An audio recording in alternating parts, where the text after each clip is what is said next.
Okay, this is Tuesday, January 25th. This is Senate Government Operations.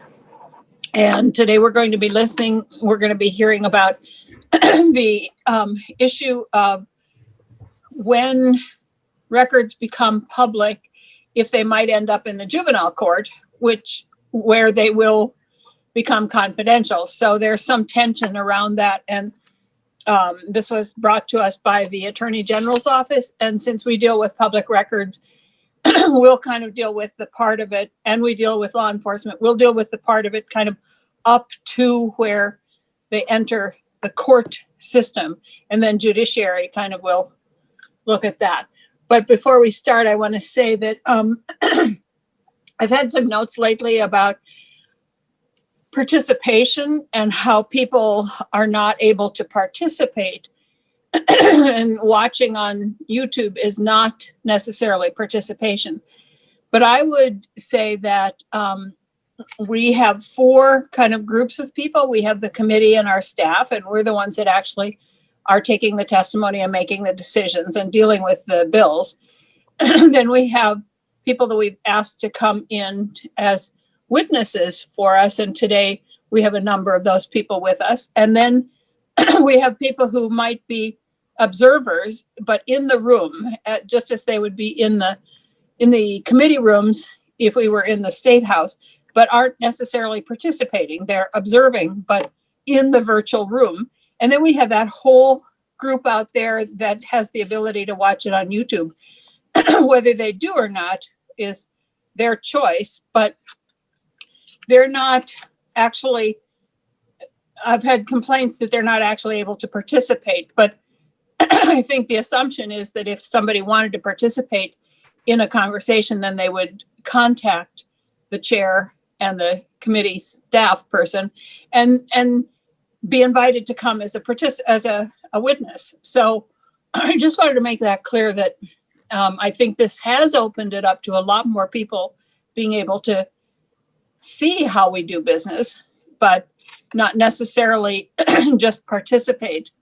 So the other thing I would remind people is that we don't use the chat function, except for Gail, who can use it if somebody refers to a report or something. She can use it to post the link.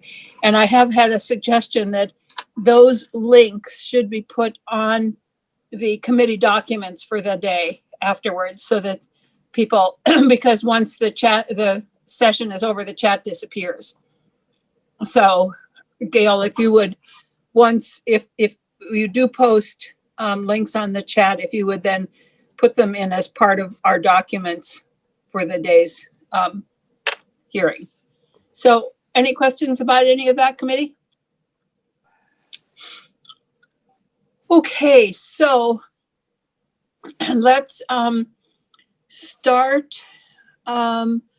We heard some testimony last week. We did not hear from Sheriff Anderson, and we didn't hear from Marshal Paul, but he's upstairs. Oh, upstairs. He's in House Judiciary upstairs. We'll wait for him to run down the stairs to get here. Sheriff Anderson, would you like to kind of start us off here on what we heard the other day is that law enforcement has different approaches to giving out records, and how do we give out a record that could end up in juvenile court, where it is then, or family court actually it's called now, where it is actually confidential if it's already been released. So do you want to tell us about how you handle that and where you think we should go with this? Thank you, Madam Chair. For the record, Mark Anderson, Windham County Sheriff.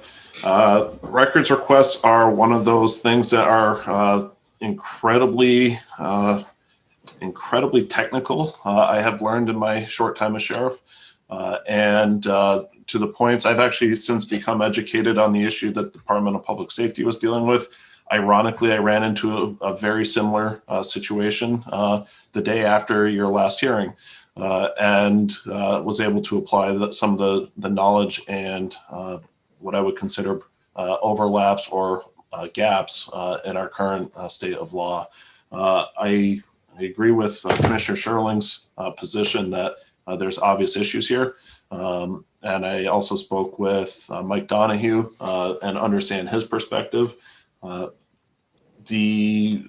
don't know if I can forecast a way forward, though I think identifying ways that we, or places where records are released might be a possible point to look at, because right now my public records are evaluated under the public records law, as well as under the, when it comes to criminal violations, whether in the juvenile or criminal court, as well as under requirements set by the judiciary's administrative rules. So for example, we've been instructed by our state's attorney not to broadcast in press releases blood alcohol content for a DUI because it could unfairly prejudice a jury. So we have about 4 or 5 different documents we need to review when making a consideration under any public records request. And the difference of all of our partner agencies, such as the Department of Motor Vehicles, it could be the Attorney General's office with regards to diversion documents, and a variety of other places. It's just that this is a very wide open hole about information. I think it's appropriate that we, a possible way that we deal with this is that in consideration of age, we could say that public records requests can be denied for people under the age of the youthful offender statute, just broadly, until it's handled through a process. We could have an administrative process that could review these. I'd ask that it would not be a burden, a cost shared by an agency that holds the records, but potentially like a magistrate could make an evaluation on what should or should not be released in a certain time frame. But I don't have the answer, Madam Chair. So could you just deny all requests for anybody under whatever the age is? I mean, it's an increasing age now. We understand that, but could you just deny them on that basis? And then if it ends up going to criminal court, then it's a public document anyway. And at that point you could release, and if it goes to family, then it's just not releasable. Right. Certainly that's one avenue. Not to say maybe even an extension of the time frame for which we submit a public record or have to respond to a public records request. For example, most court processes are going to occur within 6 weeks. There's times where that could be extended, but generally speaking, let's say it's going to be 8 weeks. If I have the opportunity to delay my response from the typical 3 days, 3 business days, to say 3 months, then that would give me the ability to follow up with a requester of public records if I have question as to whether something should or should not be, because they're going to potentially be going into a youthful offender program or diversion. You couldn't just deny it. We could deny it, but the recourse of the requester would be to file suit in the civil court. And whoever loses that suit is responsible for the attorney's fees. So I could potentially, under current establishment of public records law, I could be responsible to pay thousands of dollars of fees simply because I'm trying to protect the identity of a juvenile. Yeah, I was thinking of if we actually changed the law so that law enforcement didn't release until the determination of whether it went to criminal or family, then you would be in compliance with the law. So there wouldn't be. Anyway, Brian, did you have a? I do. Senator Collmore, I mean. Thank you. And it's kind of off topic, but when you mentioned it, Sheriff, I kind of went, oh, I didn't realize that. So is it just the policy of your department not to release the results of the BAC, or is that a statewide policy? So I'll say it's a policy of my department in action, not necessarily in writing. We've just instructed deputies not to do that. That Okay. was recommended by the Windham County State's Attorney. My understanding is that many state's attorneys agree with the reading of the administrative rules from the Supreme Court. So I would not be surprised if that were broadly applied. I can't speak for other agencies, though. Because I have seen on printed reports where someone's blood alcohol content will be disclosed, and I liken it, although I realize it's not exactly the same, as someone's speed. In other words, if someone's on the interstate and they're going 96 miles an hour and that's released in a press release, does that also not influence a jury later on to say, well, geez, the guy was going 96, he must be guilty? I think it's my opinion is it's a strict reading of the administrative rules by the state's attorney's office, and their obligation is to notify agencies of things that could potentially prejudice. And I think the key word is potentially. So while we've agreed not to release the information at our state's attorney's request, I've also asked her what happens if we do, and her response to me was, well, that's your prerogative. So do you release the speed at which a vehicle was traveling? I'd have to get back to you on that, Senator. Okay. So Senator Collmore, perhaps James Pepper could just answer that one question right now about whether other states' attorneys do that. So for the record, James Pepper from the Department of State's Attorneys and Sheriffs. So I am the public records officer for the entire department, all 14 states' attorneys. And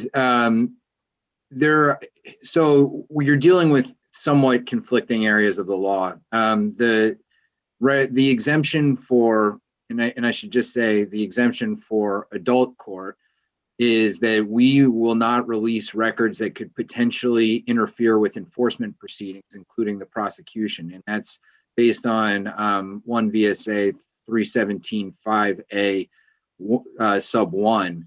However, there is an exemption to the exemption, which says that all records related to the initial arrest shall be public. So there is some conflict there, and that's where the state's attorneys, when they file charges, certainly aren't going to release records that might prejudice a jury or might spoil a case and have to get it transferred to a different venue.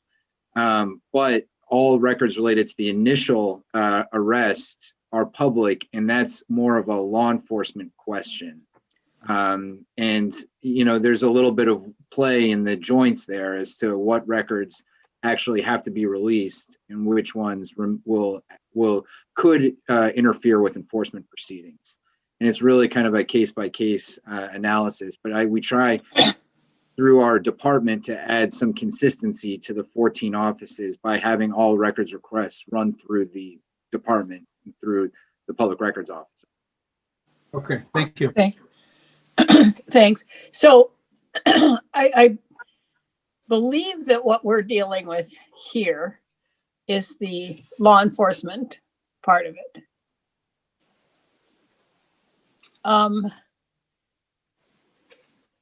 So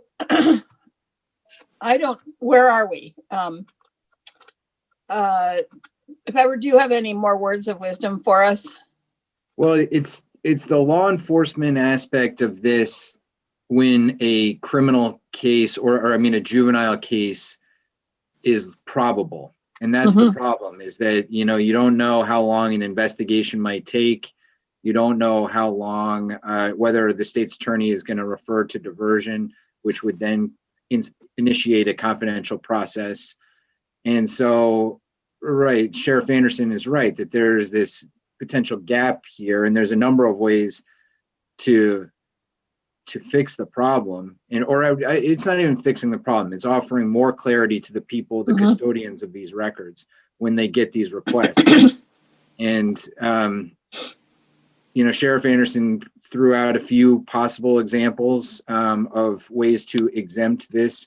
I think it's important to remember, though, that the facts of the case could interfere with the proceedings. True.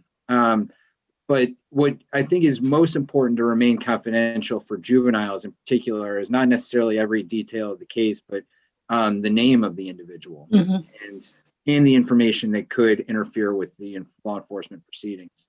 But some basic information about the case could be released. For the case that led to the letter from the Attorney General's office to this committee, there was some information about the crash that could have been easily released. It's when you start releasing the names of the individuals that you start seeing these collateral consequences and long-term consequences of that information.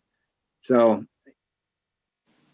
I don't have a solution for you, but I think that there are ways to proceed that would alleviate some of the media's concern about knowing what's going on in Vermont and being able to report on that, but also then protecting youth from these long-term implications of being involved in these incidents. Committee, do you have any? I guess I am looking at this very simplistically, and it seems to me that a solution is just in the public to make an exemption for all arrest records for anybody who is under a certain age, that the name and certain information be exempt from public records. And once and I don't know if you have to put in a qualifier there that unless it goes to criminal court, but it certainly when there's a question of whether it might go to diversion or family court, that why wouldn't we just make that an exemption to the public records law? Anthony, Senator Polina? I agree with what you said. I was going to say, what's the problem that we're trying to solve? Because people are saying, well, they don't have a solution. It does seem kind of simple that we would simply say that, keep it out of the public record until such time as it goes to criminal court. I mean, I don't know. It seems like, I would guess that I understand why the media and others want this information, but I think as a community, we have a shared desire to shield kids from damaging information that may not prove to be, they may not prove to be guilty. Senator Clarkson and then Senator Collmore, but didn't Commissioner Sherling say the other day that many law enforcement just say juvenile name withheld and then don't release a lot of what the information is that could be potentially damaging? But anyway, Senator Clarkson and then Senator Collmore. I would agree with you. I'm not sure that there's a problem bigger than you've identified. I mean, I think it should be not shared until there's action that requires it to be shared. To be a public record, I think it needs to be protected until a point where it doesn't need to be protected or where it's required not to be protected. Senator Collmore. I'm trying to recall, Madam Chair, whether there was a carve out for the 10 big crimes or not. There. I think there was, but I'm not positive. Yeah, the 12. You mean a carve out about them going to juvenile or criminal court, or in terms of the record? Releasing the name and the age of the alleged perpetrator, I guess you'd have to say at this point. If someone was I don't know, pick a crime, accused of, 5 murders, I thought we said that there was a list of 10 and that those would always be released, but it was the other ones that we were more concerned with, perhaps staining somebody's reputation later on. But I could be. No, I seem to recall that as well. I don't remember the list, but there's a list of 10 or 12 things. Yeah. Right. Well, That's true. there are the Big 12, but Yeah, Well, I would Pepper be- sent them to us. yes, and I would be somewhat concerned about carving those out in terms of a juvenile, just because there are some of them that are, for example, lewd and lascivious with a child could be two youngsters. I mean, two kids within a certain age span, and that's lewd and lascivious. And do we really want to? And then the definition of lewd is so bad that it says to be lewd. So, I mean, I would be concerned about carving those out until it's decided if they're really horrendous crimes, they're probably going to go to criminal court. If there are extenuating circumstances, they might go to family court. What do you, Pepper? Well, everyone is correct that youth between the age of 14 and 22 that commit the Big 12, criminal court has original jurisdiction. So they're filed in criminal court. So they are public. Okay. And so I don't think you need to do a special carve out for that because that's under the jurisdiction statutes of the juvenile court.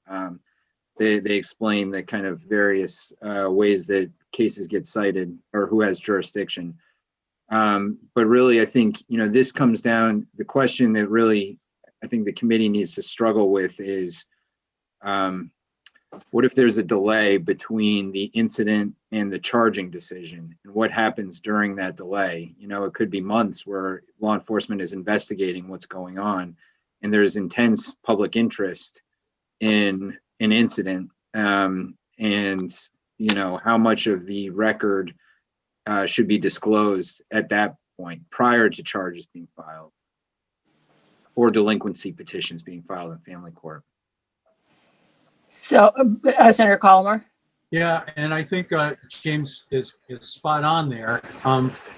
I guess what I'm wondering about, Madam Chair, when you say we wouldn't release, are we talking about just the name or the age or the town in which this person resides? And in other words, we have to decide how much of the information should be withheld and how much should be made public.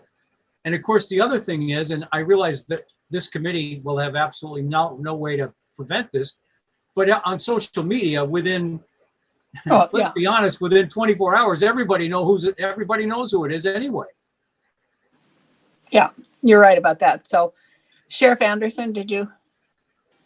Yes, thank you. Senator Colomar, just to follow up, I looked at a couple of our past press releases and we do indicate the speed. So there's discrepancy in terms of what numbers we do and do not report, but I have not been given any instruction not to report speeds, so we've continued with that practice.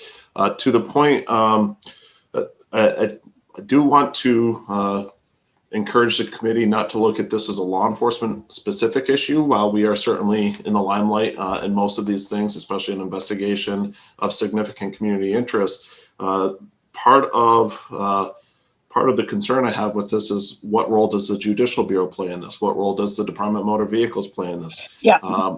And I can say, okay, well, I do not have a public record to this, but they could say, well, here's all the information anyways.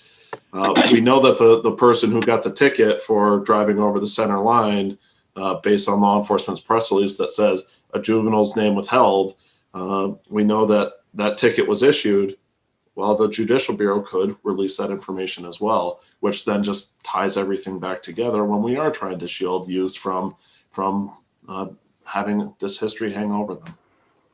But Pepper and Chris Herrick, correct me if I'm wrong here, and Tucker, but if we made an exemption, if we made that the record involving a juvenile with the name, so that the only thing that would be released would be the nature of the crime or whatever it was, and juvenile name withheld. If we made an exemption, wouldn't that also apply to the Traffic Bureau? I mean, they wouldn't, if it's exempt, it's exempt, right? Tucker, is that right? If you were to amend 1 VSA section 317C5 to make it so that the initial records related to the arrest of a person and the charges were exempt when they related to a juvenile, that would be applicable to all public agencies in the state. Right. Is that your understanding, Pepper and Commissioner? Yes, I mean, we're all reading from the same statutes. Yeah. My only question, and good to see you all again. Thank you. Good to see you. For the record, I'm Deputy Commissioner Christopher Herrick from the Department of Public Safety.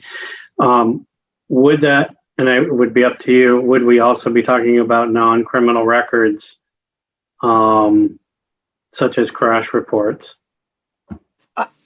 I would think that anything that could end up going to juvenile or family court would be, whether it's civil or criminal. But that's a decision we have to make and hear from people. And I know Pat Gable is with us, but Pat, I think that the courts have their own rules around confidentiality and the release of records. So we don't want to get into that necessarily, just because I know that Judiciary is going to be looking at this also. Yeah, and I would say, in our public access to court records rules, we include as exempt from being accessible any categories that the legislature identifies.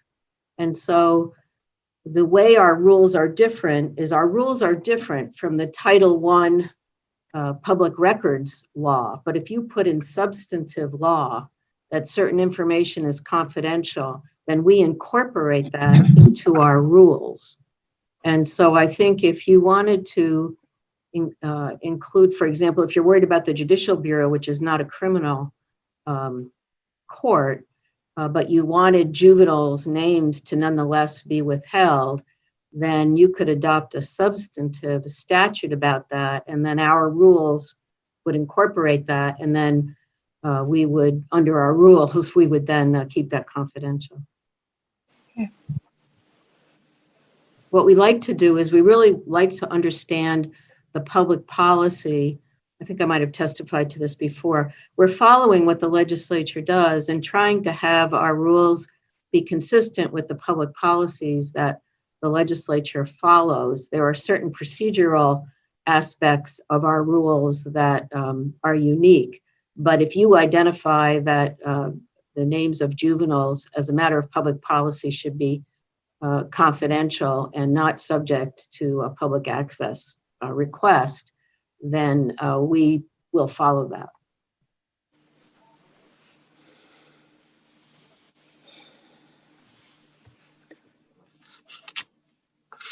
Senator Gallimore. Thank you, Madam Chair. Not that this is ever necessarily the answer or an aid to get to the answer, but how is Vermont stacking up versus other states in this regard? Does anyone know? If I got pulled over and I was 16 years old in Massachusetts after killing somebody in an accident, would my name get reported? If I was in Shame on Texas, you. would it get reported? Shame on you. I know this question came up last time. I mean, I don't know what other states are doing, so I can't answer you directly, but I can tell you that the problem that we're trying to solve is an interplay between two state statutes that we have, the 5119 and the juvenile statutes and the 317 and the public record statutes. So it is, in our public record law is modeled on the federal law, the federal FOIA law. So, I mean, it's kind of a unique situation. So I don't know what other states are doing, but I can tell you that the problem that was originally raised about what to do with these records, is a creation of the interplay between two of our state statutes that might not be, similar to other states. Okay, thank you. Tucker. The last time that you all got together to discuss this, I did write down that you were curious about what is happening in other states, and I started to do research into that. Vermont is among the 7 most protective states in the country. However, it's not a one-to-one comparison for the reasons that the state's attorney just pointed to. The Public Records Act in Vermont doesn't deal with custodianship directly. And in a lot of these other states, the custodian of records who is responsible for responding to a request may be designated under an individual statute. So in these other states that are equally as protective as Vermont, you may have, for example, the court being the central custodian or repository for the records that you're concerned with. The issue that is before you is that you have 2 separate potential custodians of records that have to abide by 2 separate statutes. And that is where the tension is coming up. So as you're considering your solutions moving forward, you've already brought up potentially exempting under the generally applicable statute the initial arrest records. You may also want to point to who is going to be the custodian of the records as they go to proceedings. And that would alleviate the burden on the arresting and charging agency. They would be able to apply the exemption and say, we don't release records that apply to this age group or to, these details about individuals who are arrested in this age group. And then custody of those records would transfer to another public agency, potentially the courts, where the determination is made as to where the case will be brought. And then there is a clear path for access to the records. And in the Vermont public access to court records rules, we do identify custodians of records that are in the court's possession. And as we get to digital records, they're mostly me, unfortunately. Does that make sense? What Tucker said is to exempt, if you exempt the initial arrest, except for, I guess I don't know how much you would release. Does it make sense then to transfer that custodianship to the courts? So the courts, once something comes into the court in any way, we become custodians of those records in terms of the court files. And so my question for Tucker would be, do you mean, for example, if someone wanted to request access to the record, that rather going to law enforcement, for example, they would come to the court? Is that what your suggestion is? Yes, my suggestion is to state clearly that the court, in this case, would be the official custodian of those records. So if a law enforcement agency had the initial arrest and charging records, it would be transferred to the court, and the courts would determine what to do with them from that point on. And really, the statute would just be alleviating the burden on the public agencies that are subject to the Public Records Act, because the statute could expressly state that they are not the custodians of these records. Senator Rahm and then Senator Clarkson. I'm just wondering if that creates like a right of action or culpability. Let's say the family was really upset that another agency released the name or information. Are they then able to sue that agency because they released the records when they shouldn't have? I'm just curious what it means to be a custodian versus to unlawfully now, or just against protocol release the records if one actor did that. Tucker? I do recall that there is either a right of action or a penalty associated with the unauthorized release of confidential information. And I wish that I could recall offhand what that statute is so that we could pull it up. But this discussion came up in some of the research that was done by the Public Records Study Committee back in the day. And you'll notice that it is inconsistent in the exemptions because many of them were adopted prior to that study. But many exemptions are now tagged with the duty clause shall keep confidential to make it clear that the public agency has no choice and they are bound by confidentiality. And it likely points back to the statute related to the unauthorized release of confidential information, which might even apply to the individual officer who releases the information. But again, I can't recall offhand. Senator Clarkson? So I sort of like the idea. I mean, the two custodians at the moment are the courts and the Office of Public Records. Who are the? Because we have a whole chain of custody. I mean, the chain of custody, and it can't get immediately to the court. So you have a chain of custody with the officer, and then the department, and then then you get it to the courts. But that takes, maybe hours or days. So there's a chain of custody all along the way until it resides in its final place of custody, right? I mean, so you have to have rules for the whole chain. Well, or not. I might have misunderstood Tucker, but I thought that he was saying that if we choose to exempt from public record requests, Right.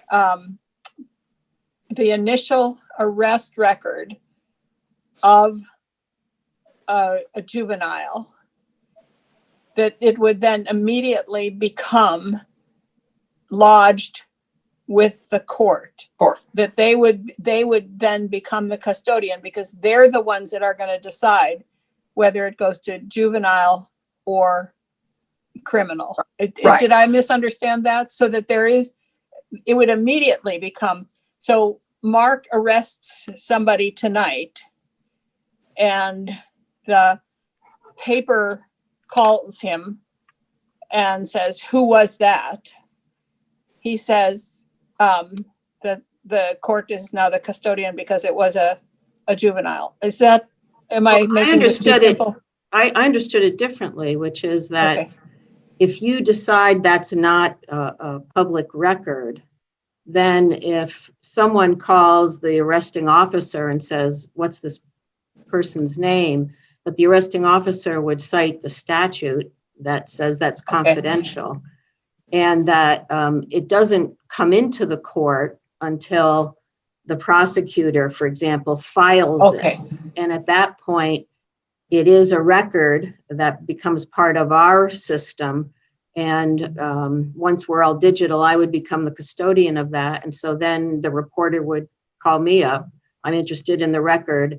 And then we would look and say, "Oh, we can't release that particular record because it's exempt under, the law, because you identified that as a confidential record." So I think, and Tucker can correct me because this is his idea, but I think what happens is until it gets into court, it's really not accessible by law. So the arresting officer no longer has a responsibility to disclose it, because right now maybe there is a responsibility of some kind.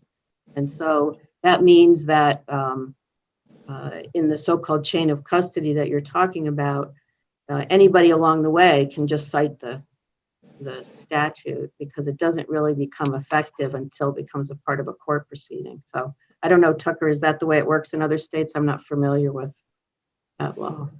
That is the way it would work out in what I proposed as an option for the committee to consider. It would be exempt while it is in the custody of the public agency that's subject to the Public Records Act until the point that the court proceedings begin. And then the statute dealing with those court proceedings would say that the court becomes the custodian of those records. So just to play this out, if you are the arresting agency, the arrest is made, you have your records, a request comes in at that point, you respond and cite the exemption. And you would continue to be responsible to respond and cite the exemptions up until the point that the proceedings begin and the court takes possession of the records. At that point, if a request continues to come in to the arresting agency, their response would be that they are not the custodian of the records and that the request should be submitted to the courts. Oh, yeah. I get it now. Sheriff Anderson? Tucker, thank you for that explanation. I think that clarified a lot for me. Thinking of that solution with a potential edge case scenario, let's say that I have a group of teenage children who partake in something that's of questionable legality, and we are not sure if charges can stand. We send it for review to our state's attorney's office, and ultimately we're notified that they're not going to press charges. Would that notification then indicate that the exemption no longer exists? The exemption would continue to apply while it is in your possession. The piece about custody would not come into play if it's not referred to the courts. Great. Just want to clarify a little bit. The way it works now and would work then, and Tucker can correct me if I'm wrong. If we have the record and there's a request, we have to acknowledge the record, but we're citing the exemption and not releasing it, but we still have to have collected it. And if there's an appeal and a suit, it goes to a judge. So the record still needs to be produced in that case, but we would cite the exemption. We currently do that now for a number of cases. Is that right, Tucker? That sounded right, but I was having audio problems. Okay. So, but I think, Commissioner, if I am not wrong here, I think currently there's less likely for a suit if the statute is clear. That one of the reasons we have the suits, I believe, is because of unclear language and also unclear intent of what the intent of the legislature was. And in this case, I think the intent is to protect those people whose lives could be irreparably damaged by just having something come out. And that isn't to say that their victims, if there were victims, lives haven't been damaged, but if it goes to criminal court, that will come out anyway. So I can't speak to the motives of why somebody files a lawsuit challenging an exemption, but I will say that it's probably the case that with any new legislation, there will be some challenge to it to see what the guardrails are on it. You're right, I'm sure. Senator Colomar? Thank you, Madam Chair. I'm just trying to understand what the commissioner said. I think I got it, but I just want to double check. So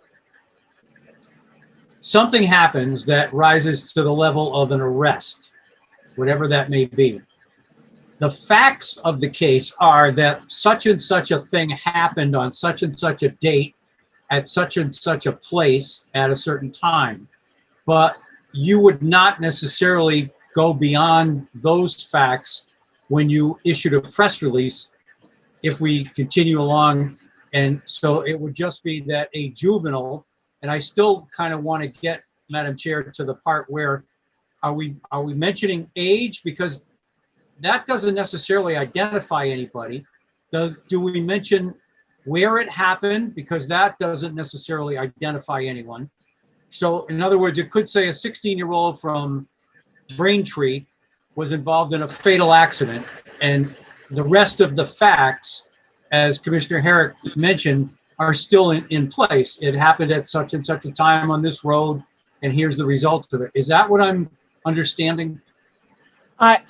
In my world, we wouldn't say a 16-year-old from Braintree. We would say there was a fatal accident on Route 23 at 4:00 on Wednesday. An unidentified juvenile was involved. Let's just say for argument's sake that the police report stated that so-and-so and so-and-so, the parents were called to the scene for whatever reason, that information would also, in this circumstance, be exempt. Because it would point to identification. Right. I Yes, Senator Clarkson. Yeah, I think anything that identifies a juvenile or their parents would be protected. Well, you know, Senator Collmore is right that within half an hour of it happening, that the neighbors will have it on their Facebook, No, and it'll not necessarily. I but mean, in lots of cases, believe me, yeah, but that's, we can't control that. What we can control is our public agencies and how they respond to protecting juveniles. That's all we can control. Right. Senator Collmore? Yeah, I guess my point, Madam Chair, was if you take Chittenden County as an example, there's thousands of 16-year-olds from Chittenden County. I don't think by disclosing someone's age, you've necessarily made it an identifiable sort of fact. I mean, you could just say, for that matter, you could just say an unidentified juvenile from somewhere in Vermont. You know what I'm saying? I don't understand why there's reluctance to at least mention an age. In Chittenden County, that might be true. If you're talking about Winhall, there aren't very many 16-year-olds. And so if you said a 16-year-old from Winhall, it probably, people would start guessing who it was. If you said an unidentified juvenile and didn't say where they were from. So juvenile. Or just a juvenile. Yeah, well, I think you say an unidentified juvenile. Well, but the juvenile is identified to the police. It's just, it's unidentified to the public. Yes. But you could just say a juvenile. But I think a juvenile who's 16 in Reading, it could be the only 16-year-old in Reading. Yeah. Okay. I understand. Yeah, I think that's why when you have, it's like if you have, when you have hospital reports of, what do you call those unanticipated incidents? That's not what you call them. The wrong leg is removed. Oh, right.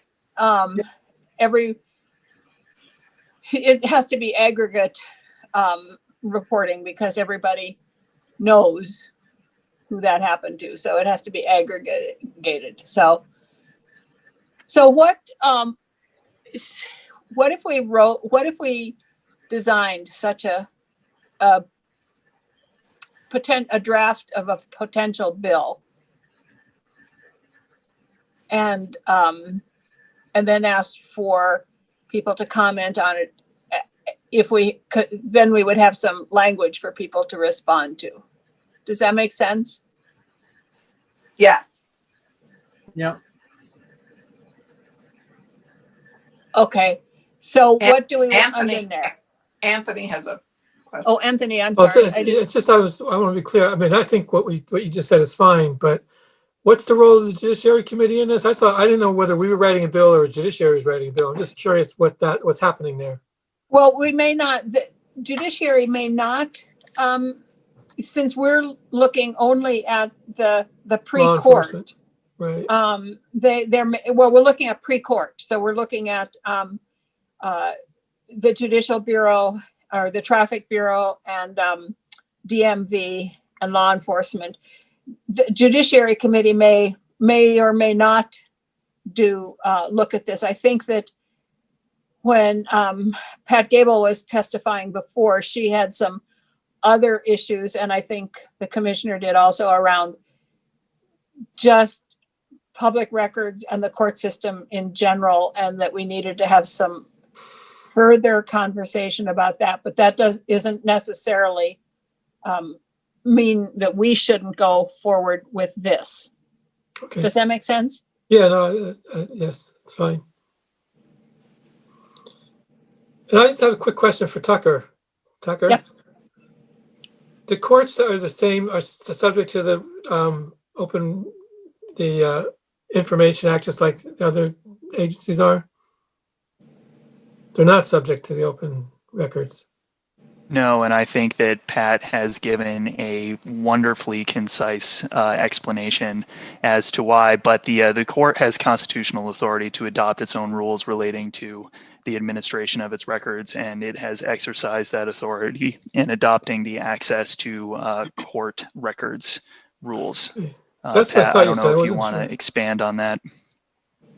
Yes, and I think I might have mentioned it last time, which is that from a constitutional point of view, the Supreme Court has that authority, and what the rules do is divide the records up between administrative records and case records.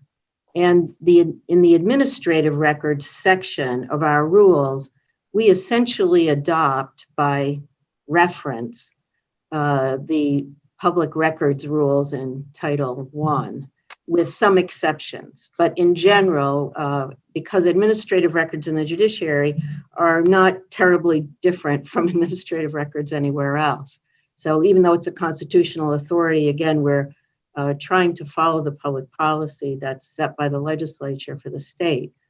Then there are case records. In that, we're completely unique, and therefore the case records are adopted by the court, often in reference to, in reference to other states. How are they handling case records? And in our rules regarding case records, we have a reference back to statutes adopted by the legislature that specifically identify information that should be confidential. And so we have references like that, both in, I think it's Rule 5 and Rule 6. And one of my jobs under the new rules is every year I have to do an inventory of the changes that the legislature makes and what is and isn't confidential. And I would just add, the Judicial Bureau is a part of the Judiciary, and therefore the court access to court records rules also apply to records in the Judicial Bureau. Oh, I see. Marshall has joined us. Marshall, did you just join us? Yes, Senator, I just joined you. I'm sorry for the delay. No, that's up in House Judiciary. We understand you were upstairs. So, so what we've been talking about here, committee, I'm going to just try and bring Marshall up to speed here, and then he can comment on what we're thinking about. We are we're going to have Tucker do up a draft of what could be a bill or could be part of another bill that would make any initial arrest record of a juvenile exempt from public records request, and then it would also, as soon as the record or the charge or whatever got to the court system, then the court would become the custodian of the records. So if Sheriff Anderson arrests somebody, he is under the obligation to keep it confidential. And then once it goes to court and he is continually pestered about releasing the record, then he says, I'm no longer the custodian, you have to go to the courts. That's what we're considering. So I can jump in right at that point and say, to me, that sounds very consistent with, our sort of a consistent implementation, a procedural implementation of our existing law on the confidentiality of juvenile records.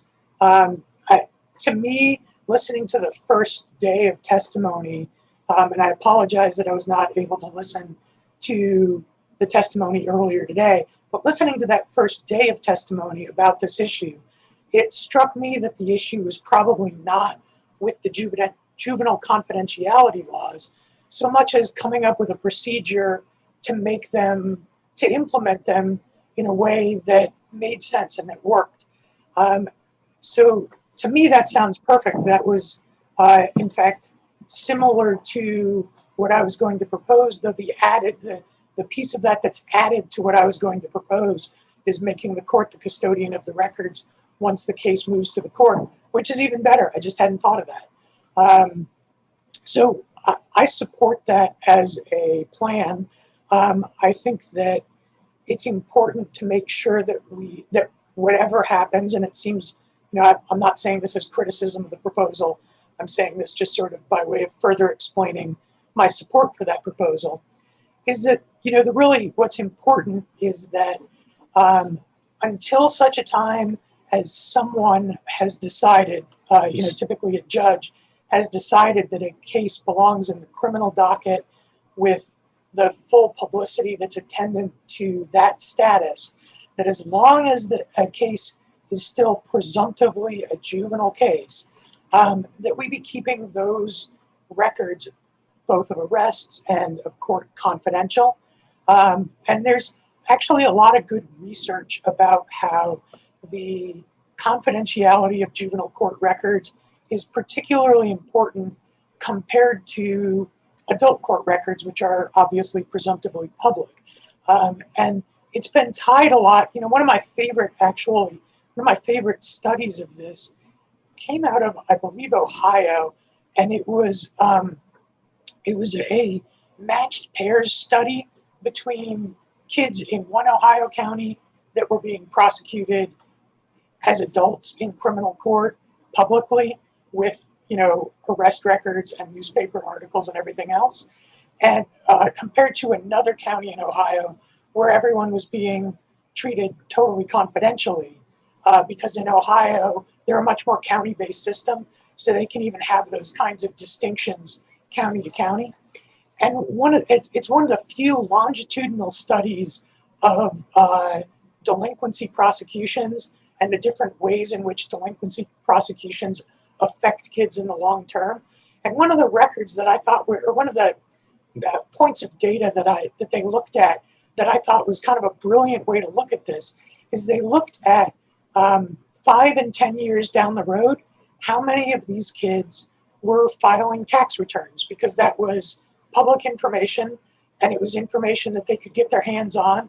And it's sort of an indicator, if you're filing a tax return, that you are, at least to some degree, a pretty functional member of society. And they actually found real, huge disparity between the kids who were treated confidentially in the juvenile court and the kids who were treated publicly in the criminal court, in terms of how many of them went on 5 and 10 years down the line to be tax-paying members of the community. And so my only point by bringing that up is to say that I think that some people look at this issue of confidentiality and, media reports that identify children as being sort of not that important, not that critical. But when you look at what it really means to not just sort of the process for these kids, but to their eventual outcomes, looking down the line, it's really, really important. That's a factor that will make a difference for a number of kids in terms of whether they're able to really get past that adolescent, maladaptive behavior that causes kids to engage in juvenile offenses, or whether they go on to, really develop that maladaptive behavior into what we would consider to be, adult criminogenic risk and adult criminality. So I say that again, not to suggest that anything needs to change from the proposal that Senator White just outlined, but really more to explain my support for it. Thank you. And we're sorry we didn't let you propose it, because we would have loved that. But oh no, you did. You came up with a better proposal than I had. So no, well, it was Tucker. Well, so, he came up with a better proposal than I had. Can I just suggest that we also make it clear that I was just thinking about this, that there can be no adjectives in front of the word juvenile. It can't say a female juvenile or a Black juvenile or a Hispanic juvenile. It has to be juvenile. And I don't know that we can say that in the legislation exactly, Tucker, but I think that we need to make that clear. And I agree with that, and I'm not sure how to legislate that, but especially in some of our smaller counties, there's certain adjectives that just the adjective alone is really identifying. Yeah. Particularly if you strung a couple of them together, if it was, a black child from the town that that I lived in up until last year, Waterville, Vermont, which has only got 600 people in it, that would identify the person right there. And so I think that's important and that's, in all of the work that we do, we have to be more careful about how we present disaggregated data in Vermont than they do in other states, because we see that pretty commonly. Yeah. Where there's, such a small population that any, even if we're not identifying a child by name, any status or indicator can actually be very much identifying.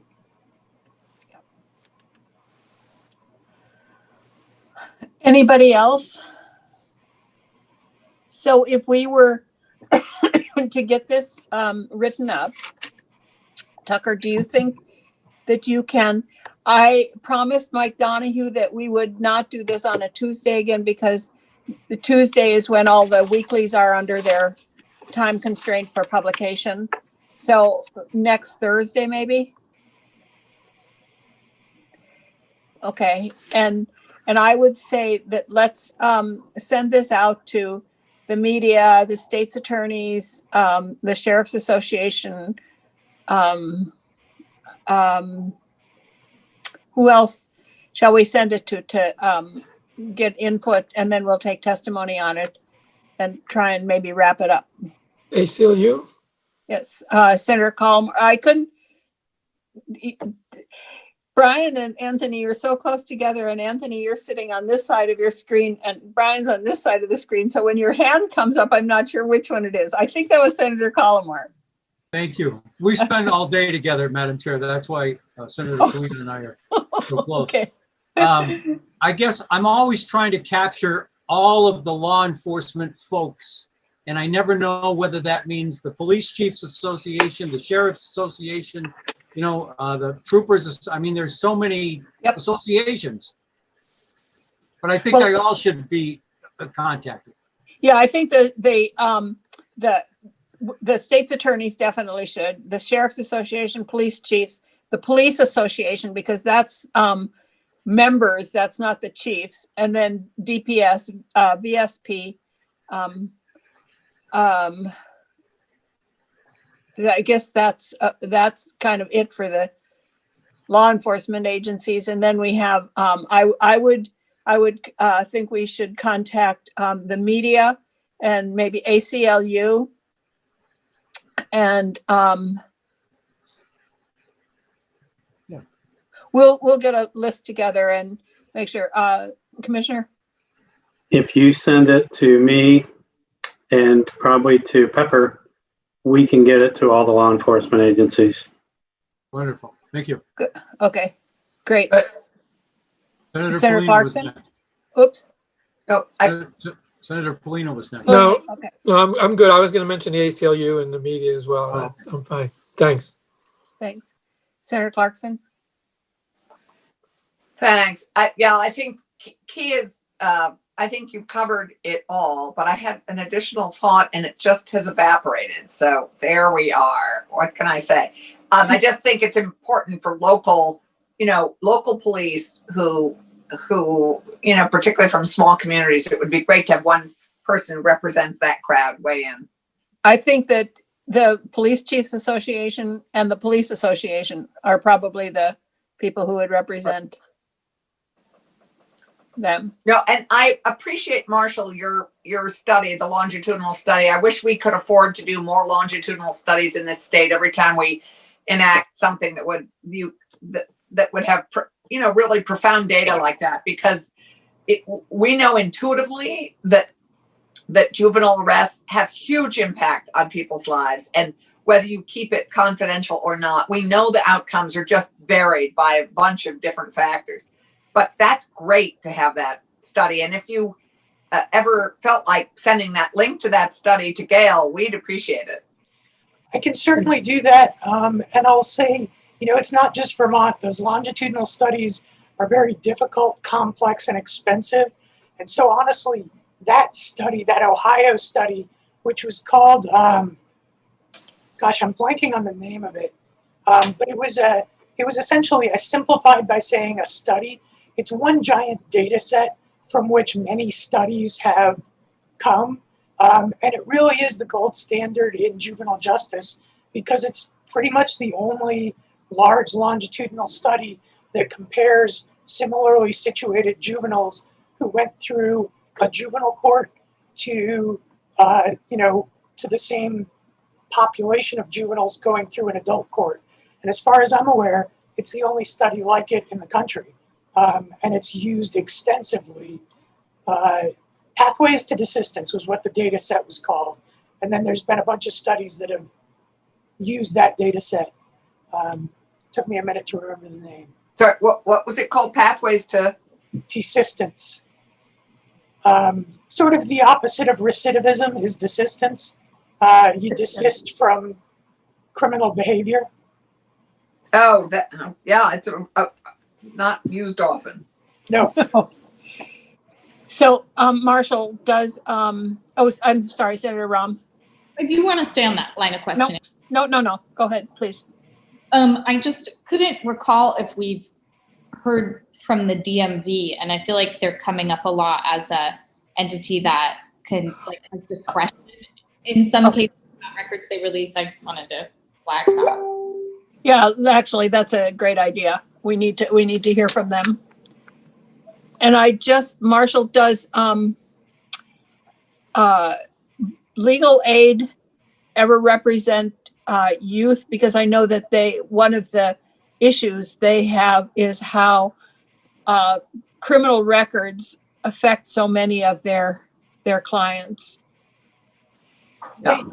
My Thanks, Mark. experience is that legal aid is not representing youth in criminal court or in delinquency court, but we've worked very closely with legal aid.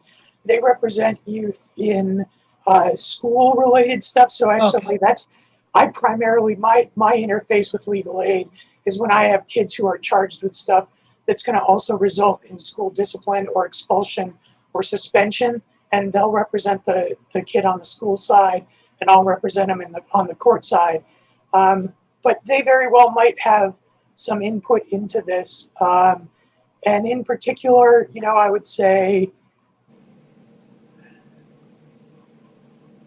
well, I'll leave it to legal aid to pick out who's, Okay. All right. Well, we'll notify them and see.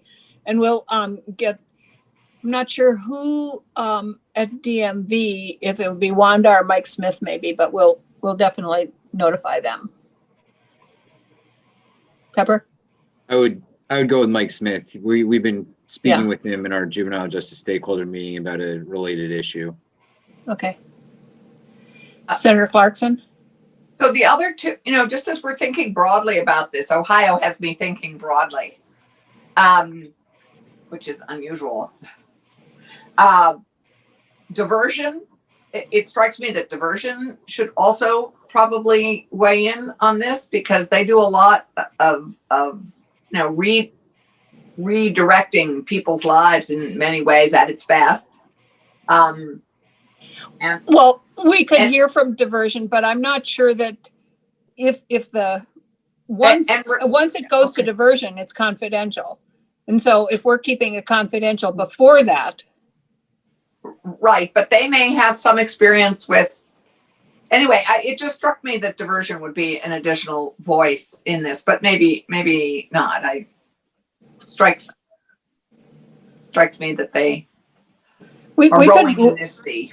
We could ask them if they want to get involved. I don't want us to go too far into the programs that are offered and how they're offered, but to keep it relatively narrow. That's my thought here. I don't know. So that we're talking about initial arrest records. But Yeah. DMV definitely has to be here. So, Right. okay. Anything else, committee? I think that's On a this? good. Tucker? Thank you. Thank you, Tucker. Before you move too far along, I just want to make sure that I have the important policy decisions down as we start moving forward on this. And the first that I want to peg down is whether you intend to have an exemption for all records related to the arrest, or, because it was part of a lot of your discussion, whether this is going to apply to specific information within those records. And there's an important distinction in the Public Records Act between those two. What do you think, committee? I think that there definitely will be pressure to say there was an accident with an unidentified juvenile, or with a juvenile. But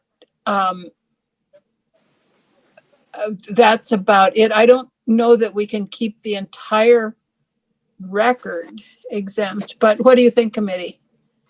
I'd keep Senator Colomar? I really didn't understand the distinction that Tucker was trying to make. Okay. If an exemption applies to the record in its entirety, then no information from the record is released whatsoever. It's referred to as a categorical exemption. So if a request comes in for the record and it says specifically in the exemption that these records are exempt, it's withheld. If it says, Yeah. So your thought is that it would be that the record isn't exempt, but any identifying information or potentially damaging information that potential for damaging information in a subsequent trial, that those things be kept, so that you wouldn't say that a juvenile had a BAC of 0.12. You would just say accident, arrest, whatever the whatever it was for, and a juvenile involved. Is that where you would go, Senator Colomar? I guess I was under the impression that the alcohol content of the blood was already not part of the arrest record. So I don't know that we need to get involved at that level. I was thinking just of having no identifying characteristics of the juvenile that was charged. Period. Okay. Senator Polina? I agree with Senator Colomar. Thank you. Senator Clarkson? I would agree, sort of. I was actually leaning into keeping it all confidential, but actually I think those basic facts would be okay. But Senator Rahm? we have time to think about it. Senator Rahm? Yeah, I would agree. And I was just thinking you can't keep like the make of the car confidential. You know, there's a lot of things that it would be just too challenging. So. Well, the make of the car is very identifying. Right. Well, but how would we tell them not to do that? Well, you say on any information that could identify the youth. Right. Oh, Yeah, so we can cover. They couldn't identify the car. They could just say a car, an accident which involved a car and a tractor, or Okay, I a thought. car and a snowmobile, or a car and a whatever. So let's give that information to Tucker, that we don't want any identifying information, but we don't want a categorical exemption. Yeah. I don't think so. I will put a few options together for the committee, and as we go over them, I'll highlight some issues that come up when you exempt information instead of records, because then what happens is the tests that are applied by the public agencies will ultimately determine the scope of what is withheld. So we'll put a pin in that, because depending on the request and the event and the context, more information could be withheld or less. The last piece is we brought it up earlier, the clause that is sometimes appended here, and shall keep confidential. Do you want to impose that duty on these public agencies to keep the information confidential? Or Yes. is this exemption going to be subject to a balancing test between the public's interest in the information and the individual's interest in privacy? Confidential, all of it, I think. I would start with shall be confidential, and we Yeah. can change it from there. But Senator Collmore? Thank you, Madam Chair. Tucker, can I ask you, who would be in charge of deciding whether it rose to that level? Would it be the same public agency? Talking about this specific, oh, you're talking about the balancing test. It would be the records officer for that agency. The records officer would be the one making the decision in that balancing test. And if you want, I can send you some cases where the Supreme Court has looked at the duty to balance those interests, and when specifically there's an overriding public interest that outweighs individuals' interest in privacy. Okay. Okay. Yeah, that's good. Senator Clarkson? So Tucker, you finished with your questions for us? Because I have a question for you. Are you done with what you need? Okay. Yes, Senator Clarkson. No, you just, I'm embarrassed to say I didn't know the answer to this.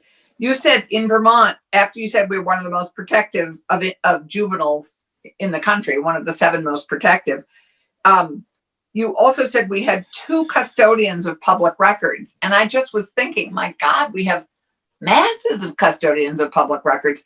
How can you say we only have 2? And so I'm curious what the 2 are, because I think of lots of different places that could be custodians.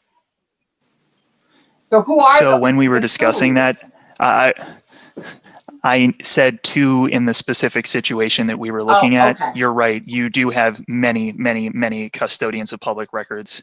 And the issue Right. that I was pointing to was actually that the Public Records Act procedures are put on the custodian of records, but our Public Records Act doesn't define who the custodian is. It doesn't define the term custodian.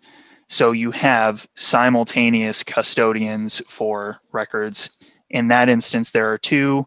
In other instances, there are maybe dozens that are all Right. custodians of the same set of records. Right. That's what puzzled me. So your proposal has 2 custodians of record in these cases. Is that?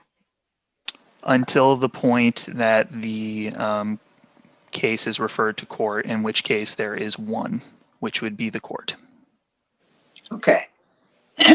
Tucker, are you the custodian of our public records?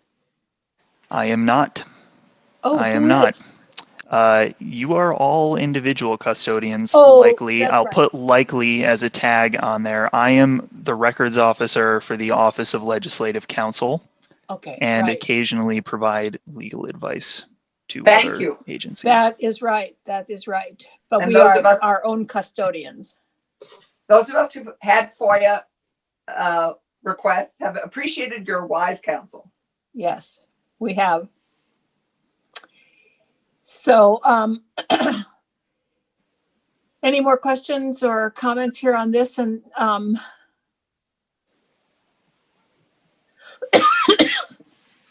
thank you. Thank you. All right. And we'll hope to hear from next Thursday. We'll hope to hear from the Marshall and Pepper and Chris Herrick again and other people on this. We'll make sure that we have a robust discussion so that everybody gets heard. And then, okay. Okay, thank you. Committee, is there anything else that we need to address? Did anybody have any elections issues that they didn't get on the list yet? Because I'm going to finalize it tonight. That is some list that you've created. Really? Unbelievable. I've got more now. Some of them, I have to say, a couple of the ones that came from the Secretary of State's office, I didn't even understand what they meant. So I'll put them on there and we'll see. And they can explain. Yeah. Well, I have to say I'm proud. I only gave you one. That's because so many other people had multiple ones, and your list was already so long. I only added one. I feel so proud of myself. I am happy though that we decided not to attribute the suggestions to anybody, because that Yes. was my first thought, and now I'm very happy that you convinced me not to do that. That was a good idea. Senator Collmore.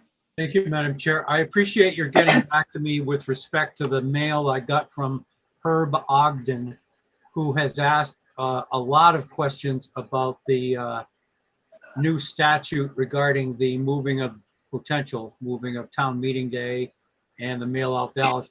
I don't know whether I even have time to read all the questions, let alone answer all of them. I don't know what to do. You know, I will respond to him. Okay. Thank you. A lot of his questions were, I think that, I'm not sure if he just didn't understand that school districts are a municipality. So if you have five towns in a school district, that is a municipality and it's separate from the 5 towns. So there were a number of questions about, so what if town X decides not to send out their ballot and the school district decides to send out their ballot? How come town X doesn't have to? Because they're separate municipalities. And so the school district acts on its own. It may or may not have any, over the years, what we've done, I think, is we've conflated town meeting with school meetings. And as a result, people are really confused because when Act 46 went into being, whether you agreed with it or not, what a bunch of our towns were saying is we're killing town meeting. And I said, no, we might be killing school meeting in the individual town, but we're not killing town meeting. They're different. And if the only reason people go to town meeting is for the school meeting, then we really need to look at what towns are all about. So I think he had, I think, about 25 questions on there. And I think that a number of them were related to mixing up towns and schools. So did other members of the committee get that same email? Well, Herb, I'd looped Jeanette in. You and I had been working on that with Jeanette when he first emailed, and I think I saw his additional emails. No, he just sent. Was it just to you and Brian? Well, he sent it to Brian. Brian sent it to me. I remember the first list one. of questions and answers that he had with the Secretary of State. So he had his question and then the Secretary of State's answer, his question and the Secretary of State's answer. So I'm not sure that there's anything to do with it because the Secretary of State answered all the questions. I think the one thing that is not on the elections list that I am putting on there is the having the conversation about school elections and town, because they don't follow the same guidelines. But Jeanette, it's natural that people don't think about it because for many of us who are in supervisory unions, or, we have been voting Australian ballot for the school budget, for the high school budget for years, and it's on the same ballot as all the town stuff. So that people don't necessarily separate them. Right. But so it's not, it's never presented as a separate thing. So you know, it was when the elementary school was just Woodstock and they did the school part of town meeting. And then, but now, of course, they don't, because we're now all even more one district. But so it's easy for people to not think about schools being separate municipalities, because there isn't a separate vote. Those votes are taken on town meeting with the rest of everything else we vote on. Well, sometimes our union district, our supervisory union was not on the same ballot. Our supervisory union met at a different time and passed a budget, and then they assessed the towns. And I only brought it up to not necessarily, I didn't mean to cast any aspersions on Mr. Ogden. I mean, no, clear that he could ask those questions. It was sent to the 3 Rutland County senators and Linda Joy Sullivan, who's his House rep. But I just wanted to mention my appreciation to the chair for taking it up. Right. Well, he emailed us a while ago with the first. This was a separate email. Yeah, and this was, I didn't get that one. Right. Keisha, did you have a? Yeah, sorry I didn't bring this up earlier. This is a separate topic. Tomorrow, when we talk about the DPS modernization plan, I know at one point you had said, you know, you want to make sure people can testify who are impacted by these kinds of decisions from communities of color. It doesn't have to be tomorrow. I just didn't know if we're putting it on the docket in the future again and inviting a wider circle of people to testify. But I know Mark Hughes would like to say something. And I was going to ask, if possible, Ashley Laporte has been a major racial justice activist and put in a letter opposing the plan to when the docket was open. So I was going to see if there are a couple other people in the circle that I let know about the hearings that also wanted to be heard on the issue. My guess is that they won't be heard tomorrow, because tomorrow what we need to do is walk through so that we understand what it is. But I would suggest that they listen. Okay. So, because then they will have a sense of what's presented to us and the questions that we ask and stuff. And so they'll have more clarity on what it is that's being actually presented. And then we definitely will be taking it up, because we have an executive order. I don't quite understand the way they work. Is that if one chamber objects to it by April 15th, then if neither chamber object by April 15th, then it just goes into effect. If one chamber objects, then, and my thought is that we would not be either objecting or accepting it exactly the way it is, but that we would be taking testimony and working on it.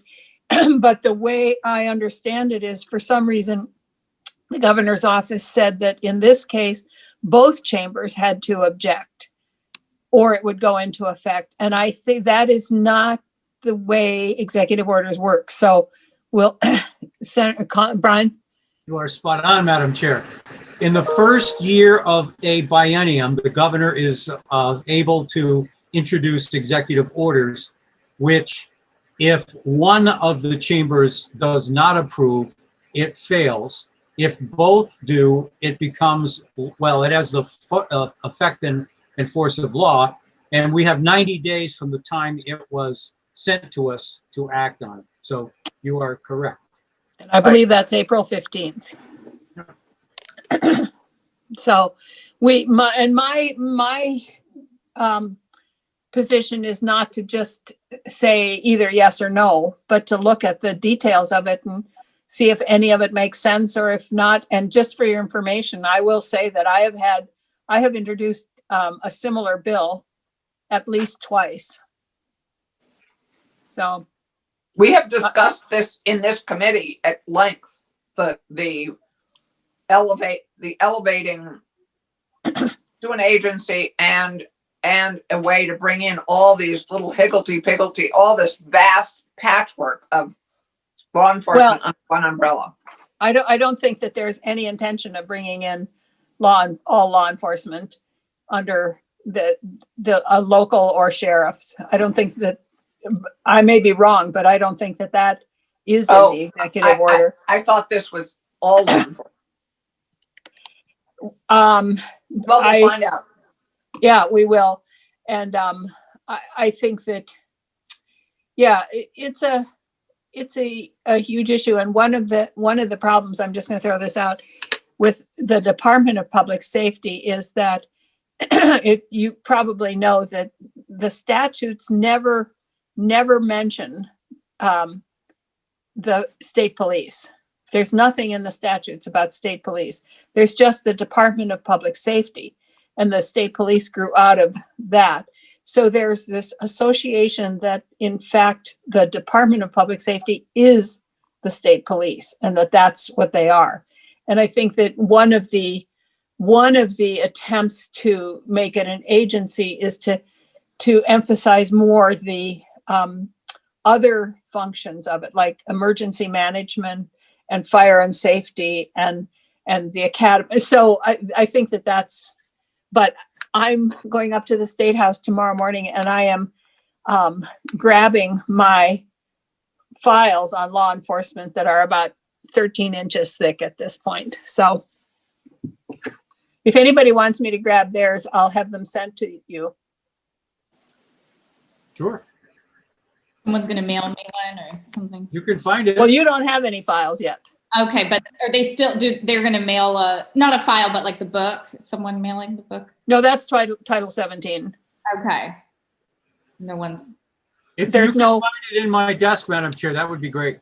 I will, if you want me to, I will go into your drawers and your desk and see what I can find on law enforcement and have Mike send it to you. There might even be some Twizzlers. Oh. No, they're red. That's true. Madam Chair, I did bring back my law enforcement records. I was so proud of myself, but I cannot find my Title 17, which I may be on the top of our filing cabinets, right by our desks. Right I'm going to look for all of them. Anthony, mine has my name in it. Anthony, you found yours, didn't you? Yes, I took it home with me. I took it home. That was so clever of you. Well, I hate to be caught without it. Brian, John Bloomer volunteered to take yours home, but if I'm going to send you law enforcement files, I'll stick it in there with that. Thank you. Yeah. Well, I hate to be without my Masons. Oh, yes, a disaster. Oh, it is a disaster. So I'm grabbing it. Becca has been using it up to this point, but Bloomer is going to get her another one, and I'm going to get that one. I have a copy. If Becca wants to borrow mine's in my desk. Oh, it is. Okay, I'll tell her. Yeah, because I bought one when it was in the house. They're expensive. Okay. I know. But I love mine. Yes. Oh, they're very useful. John Bloomer once said, when we're sitting in the chamber, he said, I always hate it when Senator White takes out her Masons because she's going to ask me a question or do something. So anyway, so anything else, committee, here that, so I will get the elections list done up tonight. I'll get, put everything in there that I can think of, and I'm sure other things will come up. And I got some more today from senators. So. Well, you did good outreach. And then we'll start looking at it. And I think that we're going to do elections on Thursday of this week, I believe. And what I'd like to do then on Friday or Thursday is just have a little discussion about how we should organize that list in terms of taking testimony from people. And some people are going to want to comment on every one of them. And we might want to look at things that on the list that are, for example, there was one recommendation, I don't know if it got on there or not yet, was to allow 16 and 17-year-olds to vote in state elections. That's a constitutional issue. Right. We can't do that. So we might as well just cross that one off. I wouldn't add it. Well, I'm putting everything on the Oh, list. you're putting everything on it, right? Okay. I'm not going to make any judgments about it, but I Right. think that we could go through and look at things that we really either don't have time to take up or are beyond that's beyond us. We can't do it anyway. So, and Well- cross those things off.